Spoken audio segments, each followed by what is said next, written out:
Resistencias, un nombre en plural para mostrar las diversas formas de ejercicios de la libertad, la conciencia y la solidaridad como una forma de vida.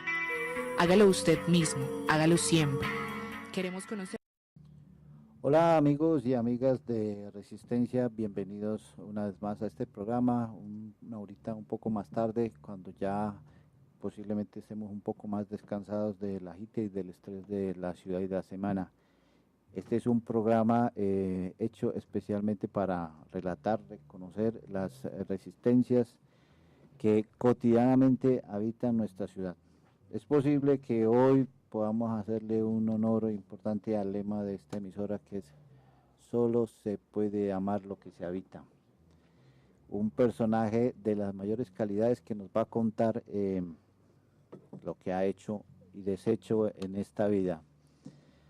Bernardo Ángel Saldarriaga, teatrero, escritor, personaje vital que nos contará de dónde surgen estas ideas del teatro como una resistencia vital, como un estilo de vida, como una forma de ser y no solamente como una cosa pasajera que representa a veces de manera equivocada lo que somos.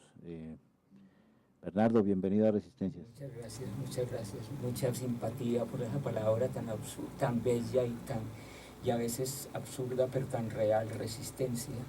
Uno siente que la resistencia se forma en los arcanos más berracos del alma, pues que la resistencia viene con uno en la insistencia, en la perseverancia, en la persistencia, y que este estado de resistencia es casi el mito mismo de la palabra, el mito mismo del teatro, el mito de la crucifixión, el mito de la edad, el mito del tiempo. Yo te decía ahora que uno no sabe ni por qué resiste, pero sabe que insiste y que persevera en eso. Cuando yo comprendí el acto de vivir, cuando más o menos sentía por qué lado, en qué lado estaba, en qué nación estaba, en qué tierra estaba, qué pisaba, me dije yo, esto tiene que hacerse desde adentro, esto tiene que resistirse, y aparece el teatro como una forma de resistencia. Te conté que mi experiencia había sido el seminario, y en ese estado de percibir las cosas desde esa geometría religiosa, de pronto yo sentí que debía haber un volcamiento más hacia adentro, más genuino, más vertical, más pasional, porque a mí me parece que el teatro parte de un hecho tan vital como es la pasión, la sangre, el semen, el contenido de la saliva, el contenido del gesto, el contenido del furor, de la negación y de la blasfemia. Cuando yo concibo que el teatro es una blasfemia, que el teatro es una irrisión, que el teatro es un volcamiento de todas las fuerzas oscuras del hombre, es cuando yo siento la necesidad de yo habitar ese cuerpo, es cuando yo siento el deseo de ser tronchador, de ser circuito negador y a la vez afirmador de eso que todos llevamos adentro. Buenas tardes. Cuando me presentaron la posibilidad de traerlo al programa, ¿cierto? Lo primero que se me atravesó por la mente fue la tragedia griega nietzscheana, de cómo Nietzsche habla del origen de la tragedia y de cómo el teatro es el encuentro de esa comunidad, de esa sociedad con los dioses, y que en esa comunidad el acto teatral se convierte en una tragedia cuando tengo que aceptar que el designio, el oráculo, ha trazado ya mi destino y que los dioses se hacen presentes en esa obra teatral, en ese acto de la posesión, del poseído como actor que le transmite al público la palabra divina. Lo ígneo, el fuego de Prometeo, y yo creo en eso, y indudablemente esto ha sido una persecución, digámoslo así, devoradora, una persecución satánica, y yo en ese parte entro en juego y vuelvo a reconocer aquí la presencia de Lucía, porque Lucía, a partir de la vinculación con la barca de los locos, Lucía responde desde ese punto de Nietzsche, y yo nunca he sentido en nadie ese circuito de fuego, ese apoderamiento de los volcamientos más insistentes que en Nietzsche.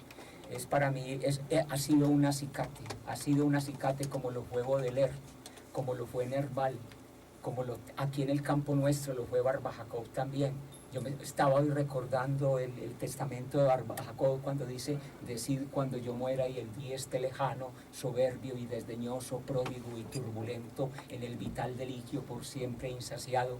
Era una llama al viento y el viento la apagó. Y yo me decía, somos llamas al viento. ¿Y qué es esto de estar uno, por ejemplo, en el Parque de Bolívar lanzando blasfemias contra el Estado, derrumbando la catedral, derrumbando todo ese aposentamiento militar, cultural, toda esa parte comercial que nos rodea, y estar manifestándose, proliferando? Ayer, por ejemplo, estábamos nosotros a partir de empezar la obra, cuando nos llega un grupo religioso también, porque ya ellos están buscando a Dios y nos monta toda la parafernalia. Ellos también vienen a sacar a los satánicos, porque nosotros en cierta forma seremos satánicos para gente, vienen a montar también, porque es que hay que encontrar a Dios en el teatro, entonces vienen a impartir la bendición divina. Y yo digo, qué bueno que aparezcan aquí, porque nos vamos a refrescar de la hondura de todo lo satánico, de toda la belleza, de todo lo oscuro que hay en el teatro.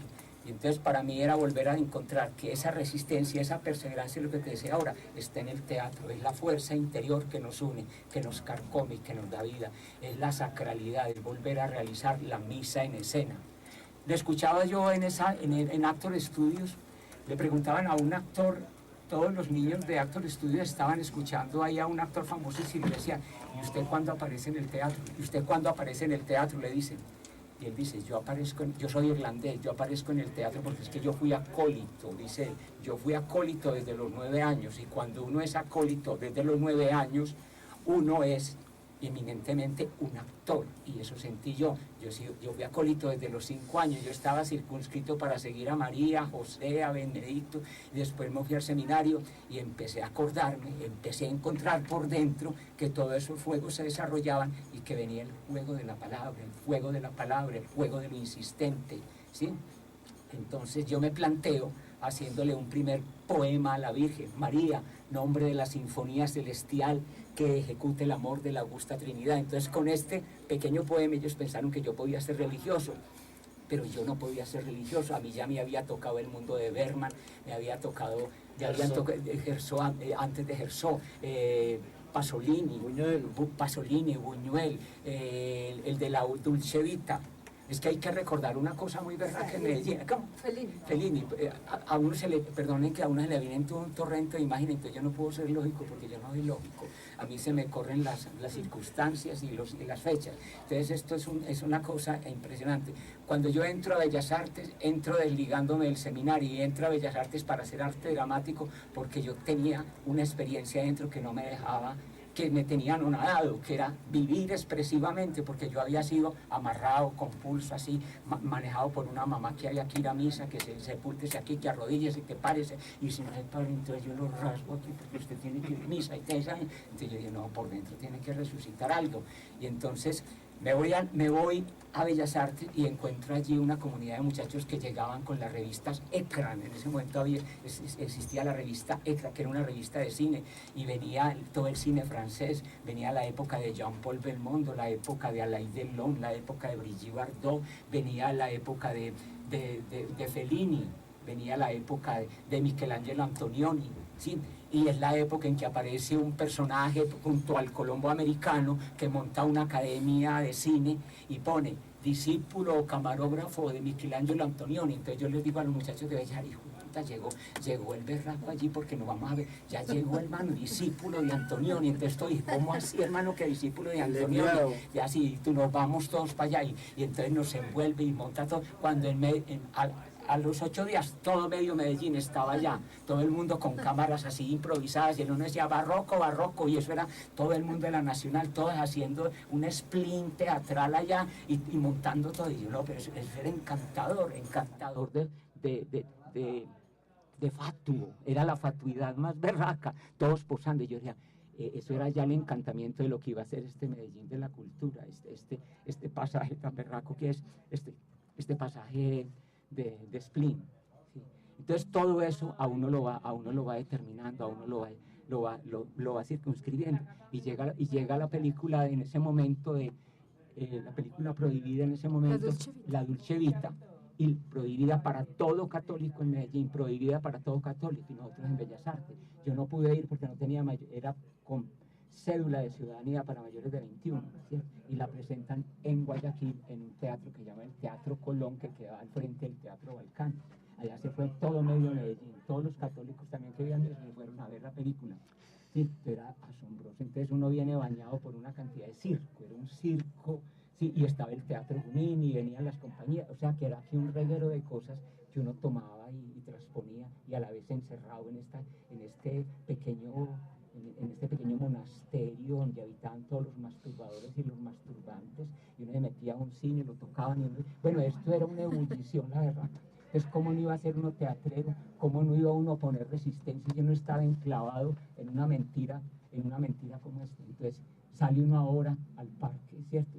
Y dice cosas porque hay que decirlas, y se niega a ser constituido, a ser embarcado en el sentido de la cultura oficial, a ser académico, a decir, no, señor, del teatro. En el teatro hay que desprenderse de ese academicismo, hay que desprenderse de todo, como en la pintura, como en la poesía, y estamos contra todos esos festivales de poesía prometeica, todo eso que se agencian las oficialidades, todo eso que se agencian las culturas, así, para engordar sepulcralmente, no, decimos el teatro, la poesía, tiene que estar por fuera de estos marcos, hermano, porque es la única posibilidad de conservar su frescura. ¿Por qué seguir aposentándonos en y salgámonos de todos esos maestros barrigones y huevones que tienen manejando esto de la... No, pero venga, yo le hago una pregunta. Es que este monólogo podría ser largo. Este monólogo se nos podría ir para largo, pero la idea es que va a hacer preguntas como para provocar. Si el teatro finalmente es una ruptura frente a estereotipos, dogmas, jerarquías, esquemas, estructuras, etcétera, no es también, digamos, un acto de creación, de gestación, de preñar y parir cosas nuevas permanentemente. Claro, sí. La creación es un estado de irrupción, de sepultar cosas antiguas que están ya pasadas, que ya no hay tiempo que hacer con ellas, ¿sí?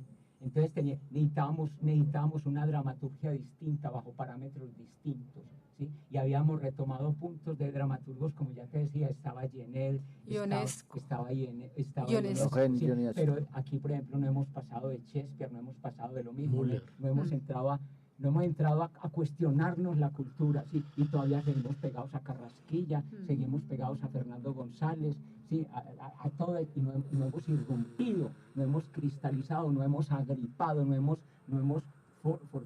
por ejemplo, La Barca de los Locos tiene 20 obras montadas, 20 obras cortas montadas, y tiene escritas 150 obras, ¿sí? Que no habría tiempo, no habría vida para montarlas. Tenemos 20 obras que las rotamos en el parque, ¿sí? 20 obras que para mí descodifican toda la cultura colombiana, 20 obras de las cuales nos hemos echado al cardenal Alfonso López Trujillo encima, casi me matan en helicóptero, hemos tenido que volarnos para Bogotá, nos hemos presentado en Barcelona, o sea que hemos hecho hemos hecho cosas, y a mí me da pereza, por ejemplo, montar una obra de un autor colombiano, porque me parece volver a encontrar la misma remembranza, es como volver a montar otra vez a Julio Flores, entonces había que salir de esas cosas. Entonces están desde la monja y el Cristo, están Ni héroes ni mártires, está Huyan los lobos, está Ángel Odemo, está Conflagraciones, que mañana la vamos a hacer allí, en el sitio de el árbol que montó alguien marginal, que mañana la vamos a hacer allá, está ese Vuestro Hombre,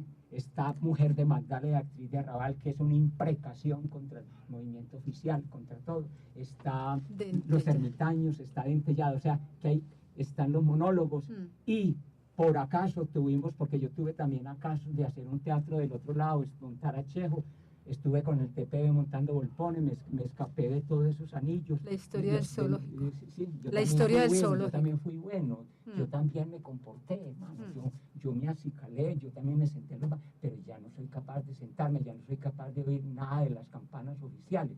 Y me encantó ir a Bach, porque lo transporta a uno más allá, es decir, Bach le da a uno el cielo y el infierno, y yo hago de Bach un pequeño infierno. ¿Sí? Y en el teatro hago mi propia misa, celebro mi propia misa. Yo quiero escuchar el resto de La Barca de los Locos. ¿Qué significa andar embarcado con los locos? Bueno, para mí encontrarme a Bernardo fue encontrar el teatro. Antes de Bernardo yo pensaba que el teatro se había muerto. Yo llevaba el teatro en mí, desde siempre, desde aquellos días en que en los pueblos el teatro era lo máximo y todos se congregaban en un patio a hacer una obra de las llamadas galerías salesiana o ese teatro romano, en fin, un teatro muy diferente, pero en uno estaba esa posibilidad y esa necesidad de expresarse frente a la vida y frente a la muerte y frente al dolor.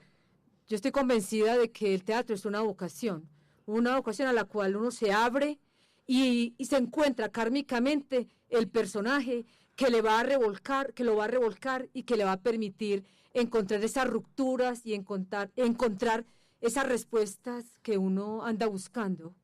Y en un momento, yo también pasé por esos momentos que señala Bernardo, donde el teatro universitario en los años 60, en los años 70, en los años 80, digamos que responde a esa necesidad de una sociedad en guerra como ha sido Colombia y que tiene unas izquierdas que ven en el teatro la posibilidad del mensaje político, influenciados básicamente por Brecht, que aquí se torna panfletario e inmediatista.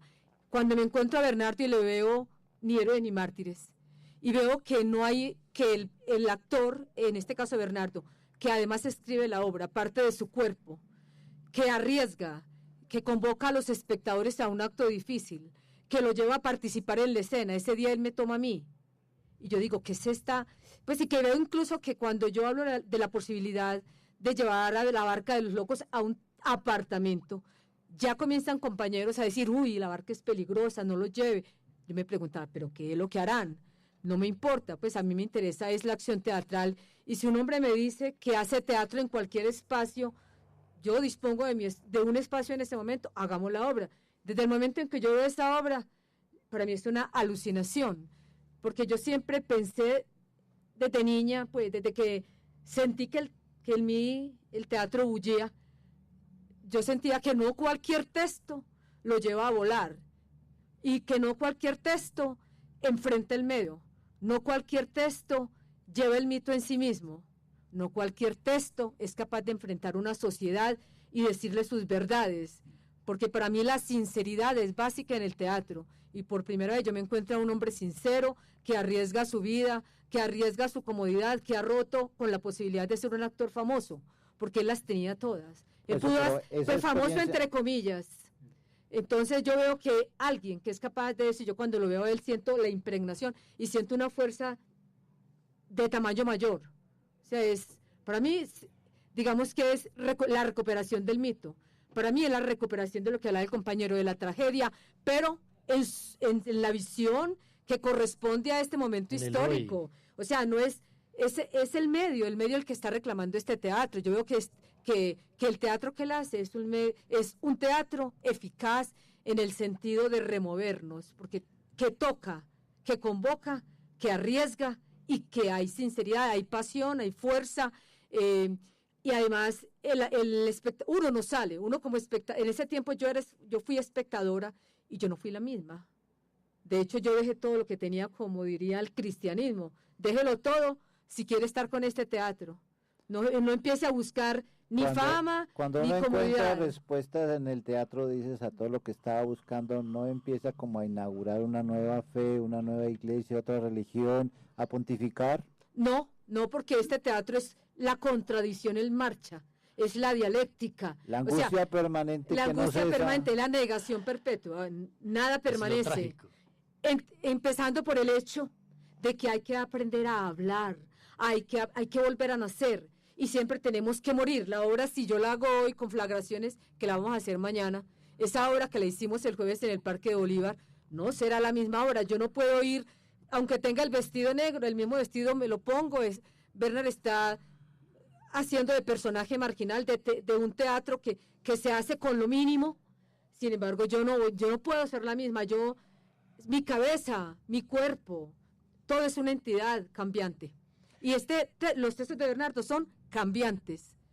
Podemos tener una dramaturgia ahí escrita, pero todo se cambia, hay toda la posibilidad de la improvisación. Sacamos al espectador la irreverencia. Esa parte que uno dice cuando dice dos veces. Los personajes que son hombre y mujer están sometidos a un círculo que puede ser de tiza o un simple cordel. en medio de ellos algunos utensilios de teatro. Risas, holgorios, improvisan, rugen, se desperezan. Durante los años 60 empezó a surgir un teatro callejero que hablaba de los fenómenos báquicos y que lo que buscaba era tomarse las calles para contagiar en ese éxtasis de ciudad y en este éxtasis de los estivales báquicos a una sociedad que estaba totalmente enajenada, y que el teatro disfrazaba a la ciudad y disfrazaba a los transeúntes y se los tomaba y los contagiaba y se los robaba, los enloquecía, ¿cierto? Lo que hablaba Nietzsche de los festivales de San Vito durante la Edad Media en Alemania, en donde era un asunto contagioso y que se perdían las mujeres y que se perdían los seres socialmente aceptables para convertirse en seres iracundos, irracionales, en estivales en las montañas fuera del alcance de las vacantes, ¿sí? Era el ditirambo, era la belleza, era la frescura, era el raptus, era la ebriedad. La ebriedad, era así. Era el devorar, era el desprender, era el desmembrar y era el invocar al Dios para que fuera posible de nuevo la unificación universal. Era el reencarnar, no el resucitar, porque aquí viene la gran lucha contra la parte cristiana occidental. Yo pertenezco al lado del Oriente, pues en mi posición. Yo creo en la reencarnación, mas no creo en la resurrección. Es imposible resucitar, mas no es imposible reencarnar. Y en este estado de circuito evolutorio en el cual dice una película de Sade, por ejemplo, cuando se representa el 8, aquí, cuando Sade en su final, Sade dice en su final, estuve buscando un momento, un instante de seguridad, un instante verdadero, y no lo encontré. Y no lo encontré, no lo pude encontrar, porque el mundo está hecho de ilusión. Esto es maya, esto está hechizado, hermano. Esto está hecho de una manera tal que vas a buscarlo y no encontrás nada. Y cuando te vas a buscar vos no existís tampoco. Y entonces él dice, y aparece el 8, la serpiente comiéndose la cola. Y somos esto. Y en ese círculo está lo que dicen, y volvemos.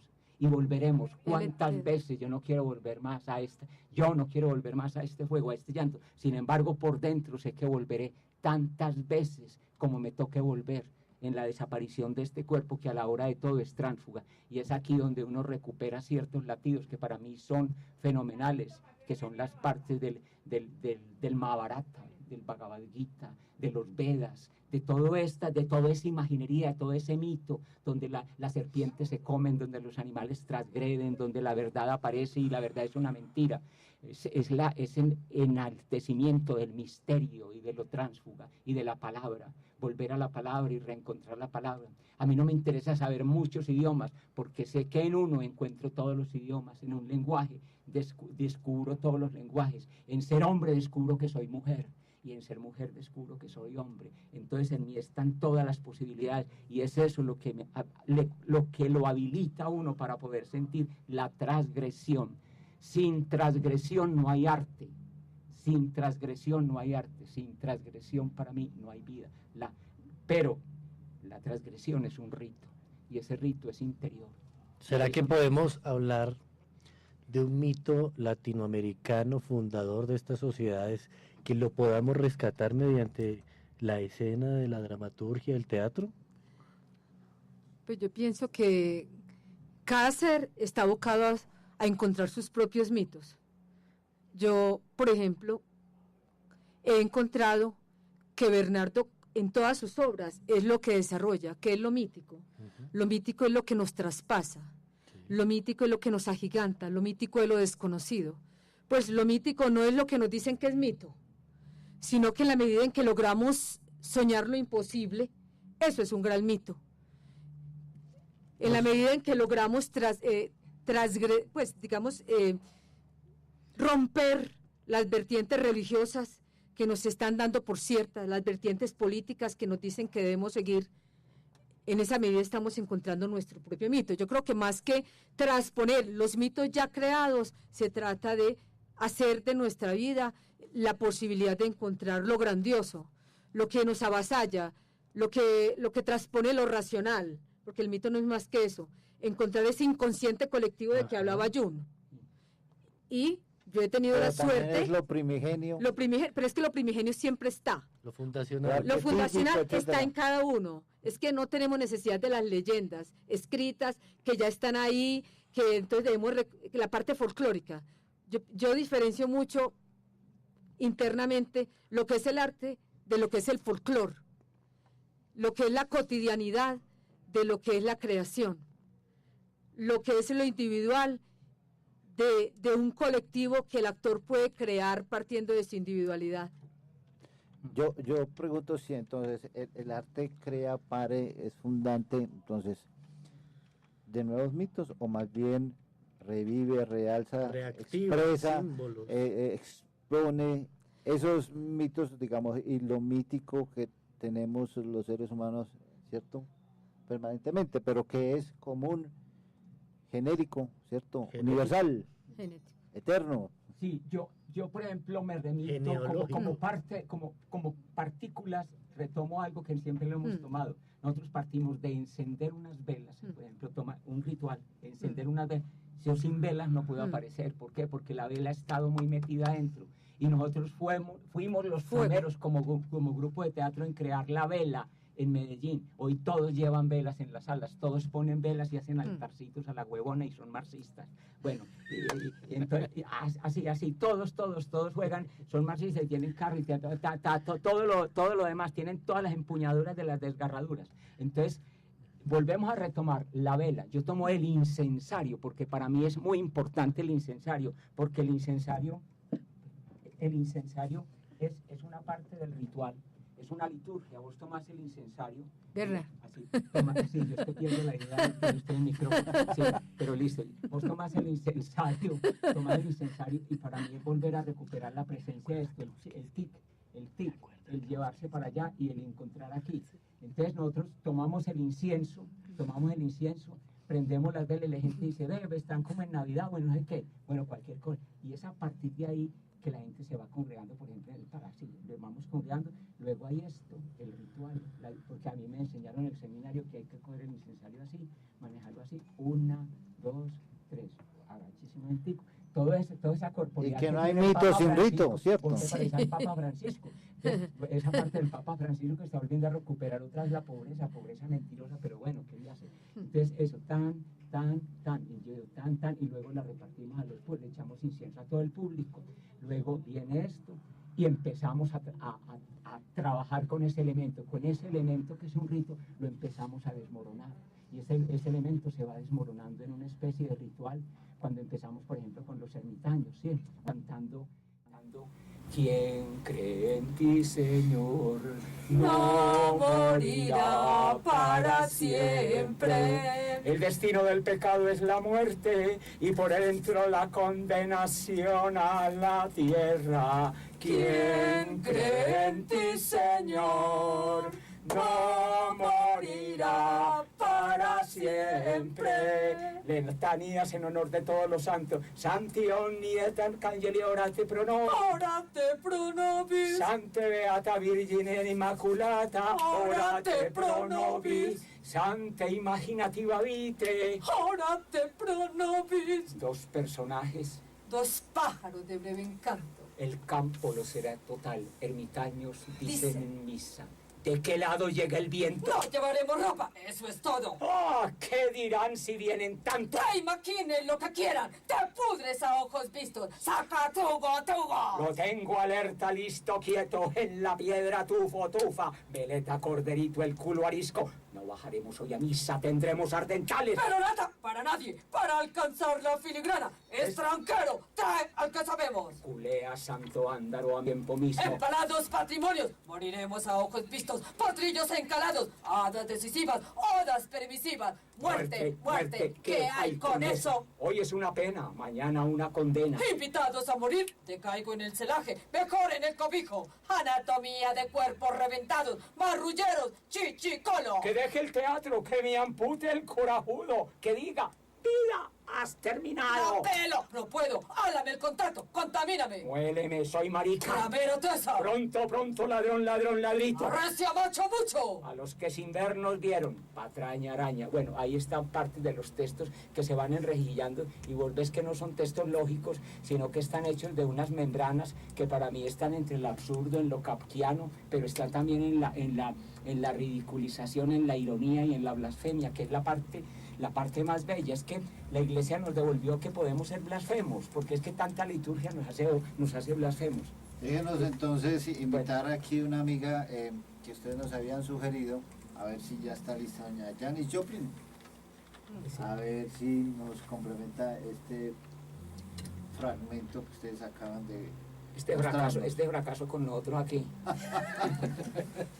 Vamos a ver, porque ya tenemos varios en el chat y varios amigos que piden incluso saludos mientras hacen aeróbicos en el estadio.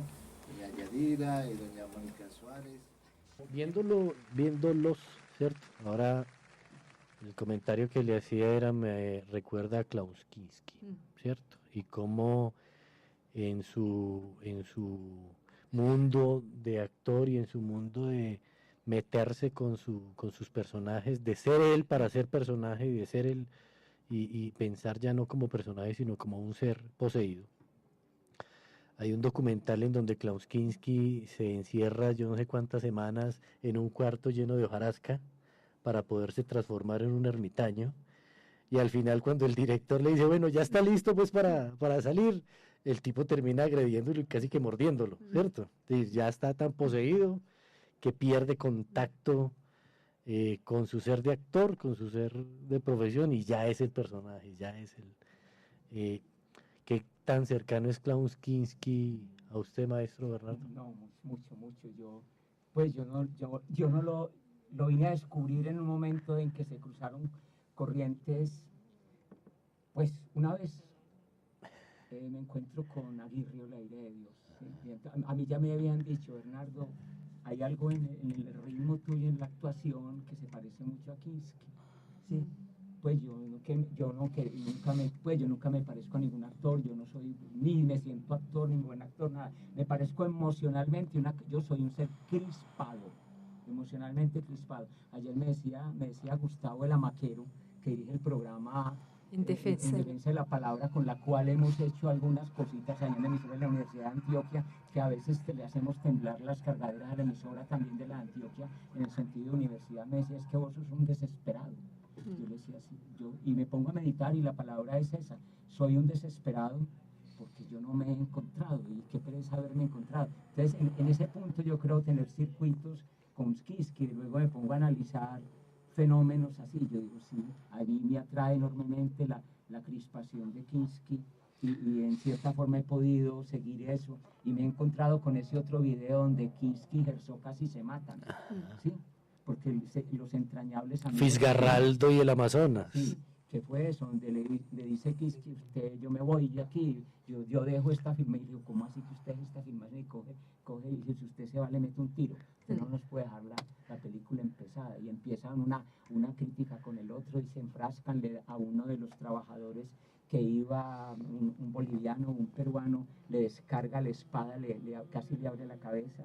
Pues claro que yo no hago ese tipo de cosas, no me interesa hacer ese tipo de cosas, pero sí una cosa así una especie de furibundez que de pronto se siente endemoniado. Es que yo realmente, si yo no encuentro el teatro, a mí me come este demonio por dentro, y yo estaría o en la cárcel o muerto. Entonces la única forma de volver a reconstruirme, y eso pues para decirlo como solicitud ahora a los muchachos, a los que viven ese trasfondo de que esas partes, digámoslo así, agresivas, esas partes suntuosamente nerviosas, o esos filamentos que yacen en las sepulturas del hombre, esa fenomenología de cuando hierve la sangre, es posible traducirla en gestos, en palabras y en poesía. Sí he entendido ya la postura que ustedes tienen, no frente al teatro, sino frente a la existencia. El teatro es un medio para la refundación del mito. ¿Cuáles son los retos que hoy tenemos para refundar el mito? Yo diría, cada vez se hace más difícil refundar el mito, cada vez el mito se pierde más.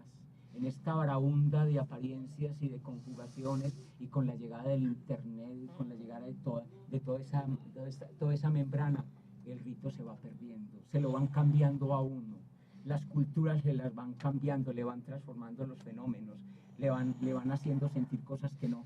Yo pienso que es muy importante para mí, para refundir el mito, quedarnos en silencio, volver al silencio. Para mí es una postura y siempre la he mantenido, y es una pequeña confesión que hago. Yo tengo en mí una práctica, tenemos en nosotros una práctica. Nada que ver con droga, nada que ver con el alcohol, pues nada de eso, volver otra vez a las cosas. Por eso me río de los que practican ahora eso del yagé, que come yagé y tome yagé y traigan un brujo. Eso, hermano, esto no es de brujos ni de yagé, esto es de párese usted frente a usted mismo y dése cuenta, digo yo. Entonces es para mí volver a encontrar esa excelencia de adentro, y es cuando volvemos a recuperar con el yoga, con las respiraciones, con el caminar, con el darnos cuenta, un comienzo. Para mí es eso, muy simple. Puede ser un poco conservador, porque en el fondo puede ser conservador, pero yo no encuentro otra forma de encontrar la verdad sino a partir de un descristalizar, de un depurar y de un llegar al silencio. A veces me parece que el arte es excesivo, que estamos cargados de demasiado arte, hay muchos conciertos, hay mucho de mucho, no hay nada de nada, todo el mundo aquí es poeta, todo el mundo aquí es artista, pero llegar a ese punto final, preguntarnos sobre el punto final, que es el dolor, la muerte. Y yo digo, yo hago un teatro contestatario, pero ante todo hago un teatro metafísico, en el sentido de que me pregunto frente a la vida, frente a la muerte y frente al tiempo. ¿Qué es esto del tiempo? ¿Quién soy yo en el tiempo? ¿Dónde voy yo en el tiempo? ¿Dónde regreso al tiempo? ¿Cómo me abate el tiempo? Y entonces no es tanto el dolor de qué vamos a comer o que si vamos a tener casa o que si esto va a progresar. A mí no me interesa el progreso como tal, esto puede derretirse, pero me interesa preguntarme acerca de la gran pregunta del hombre. ¿Esto de dónde viene? ¿De dónde emana? ¿Este grito dónde apareció? ¿Qué es esto?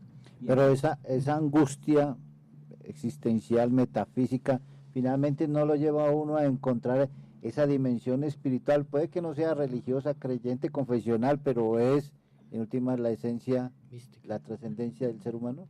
Pues yo no la respondo porque me estaría volviendo teólogo. Discurso contra mí mismo. ¿Tú qué dices, Lucía?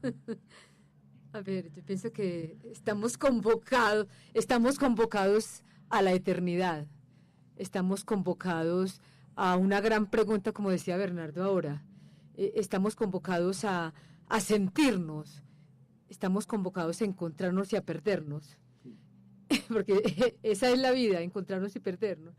Por eso yo creo que antes de repitamos el texto de Ni héroes ni mártires al final, ¿sí?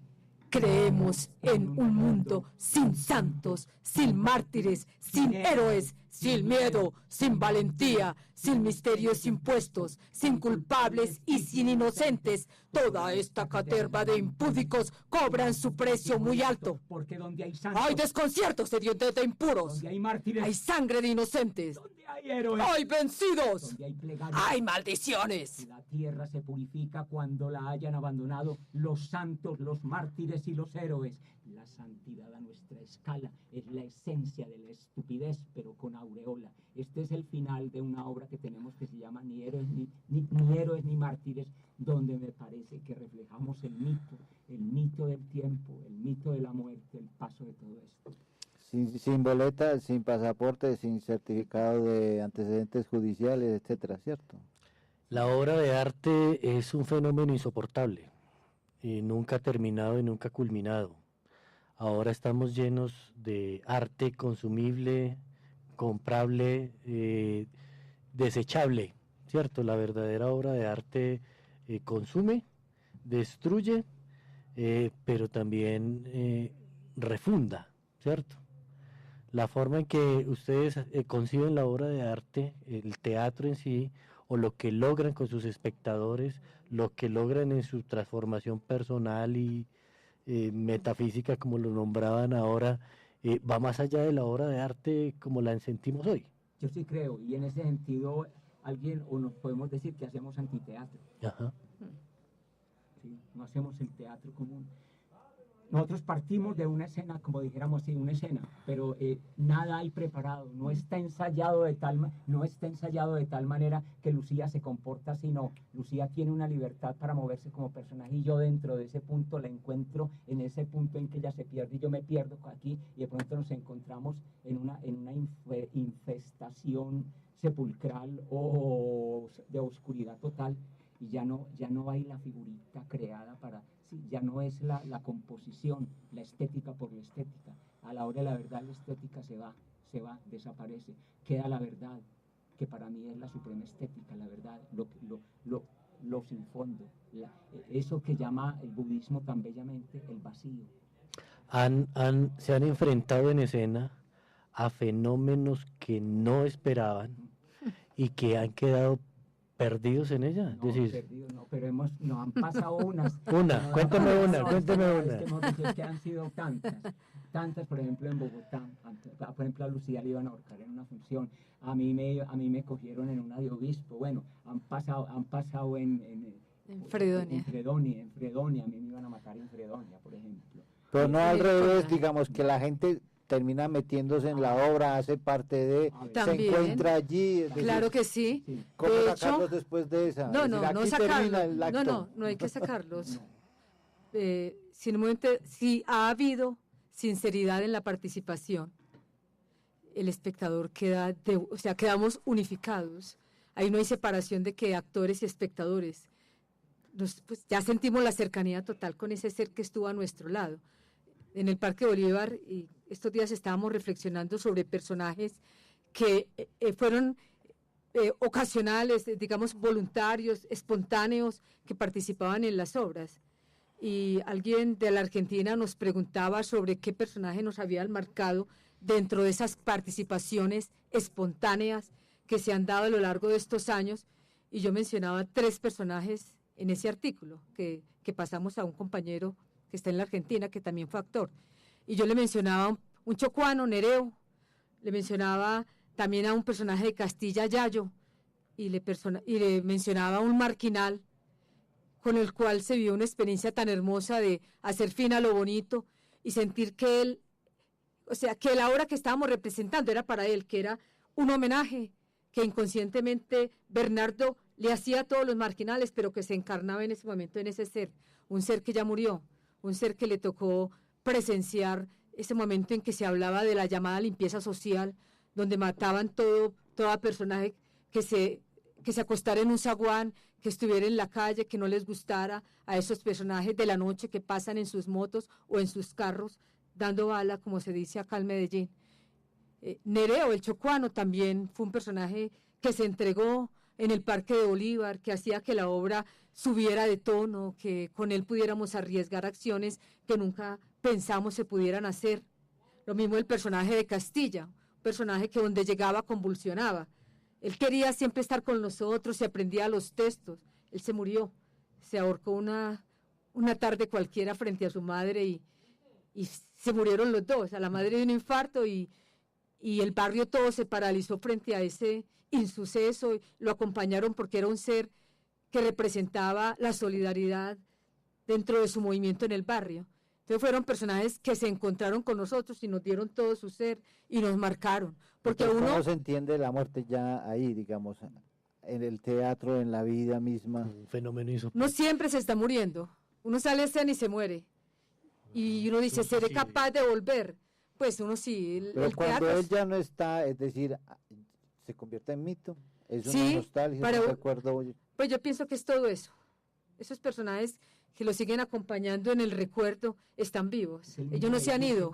Como Quique, nuestro compañero fundador de la Barca de los Locos con Bernardo, un ser que se murió en el 96 y que en el tiempo que estuvo en la barca la marcó, que su presencia no pasaba inadvertida, ese humor negro, esa entrega hacia todo lo que Bernardo escribía, la forma como él creaba en escena. Se hizo echar de Bolívar. Se arriesgó al máximo.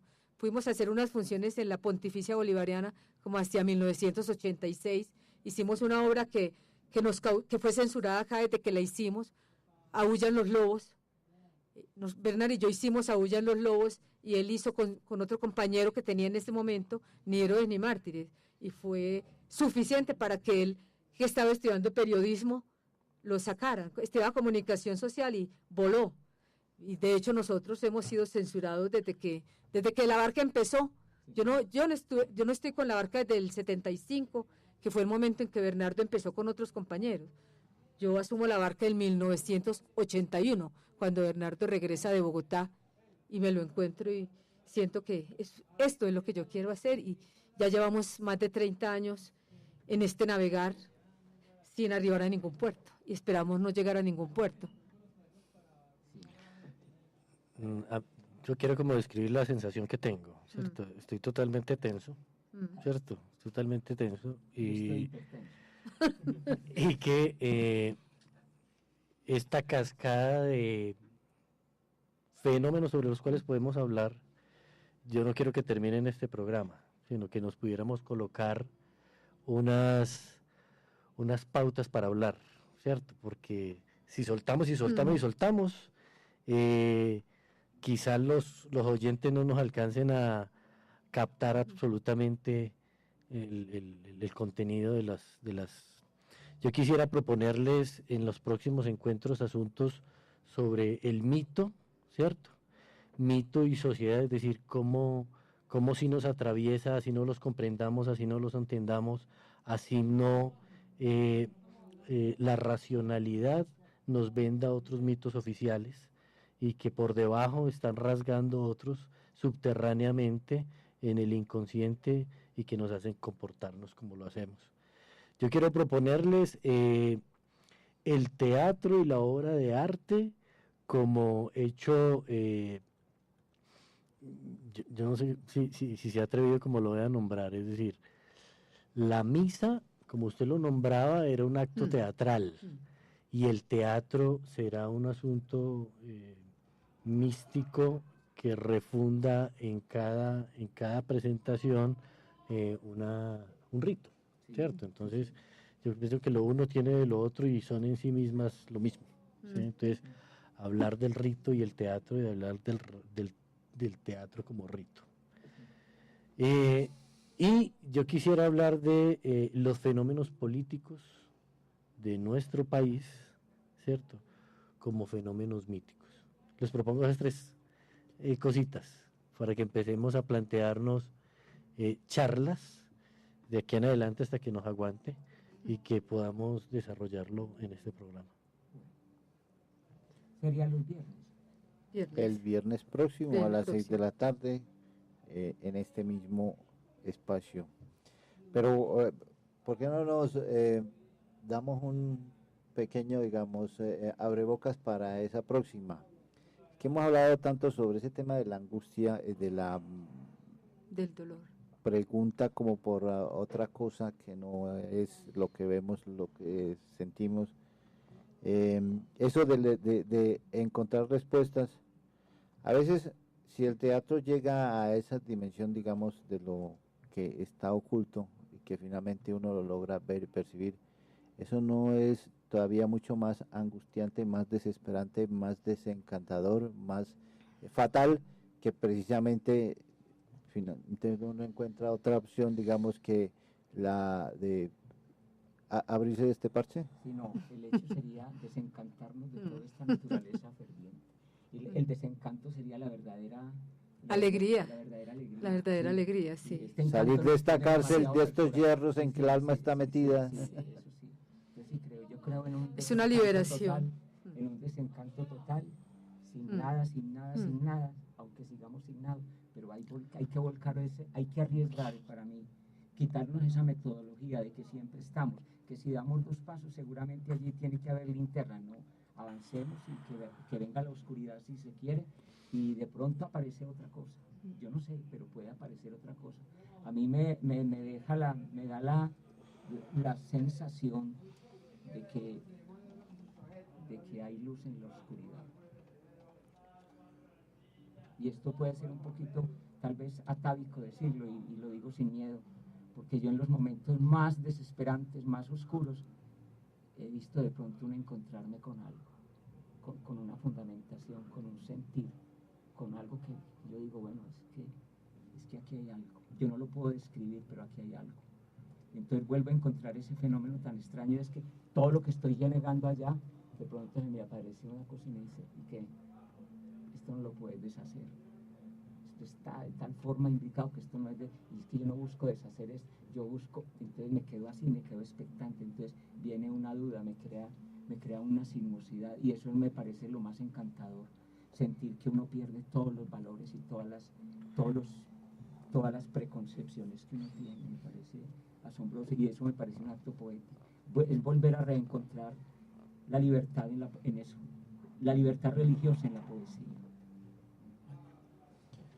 Muy bien, pues ahí tienen, amigos y amigas, la Abrebocas para la próxima semana. Los esperamos a las 6, ya que la gerencia de la emisora nos corrió un poquito más tarde para que podamos llegar todos sin descanso, digamos sin estrés, con un poco más de descanso y sin los tacos de la ciudad o del metro. Los esperamos entonces en Resistencias la próxima semana para que sigamos hablando del teatro, de la fiesta, de la misa, de lo místico y de lo mítico. Muchas gracias a todos por su compañía y audiencia.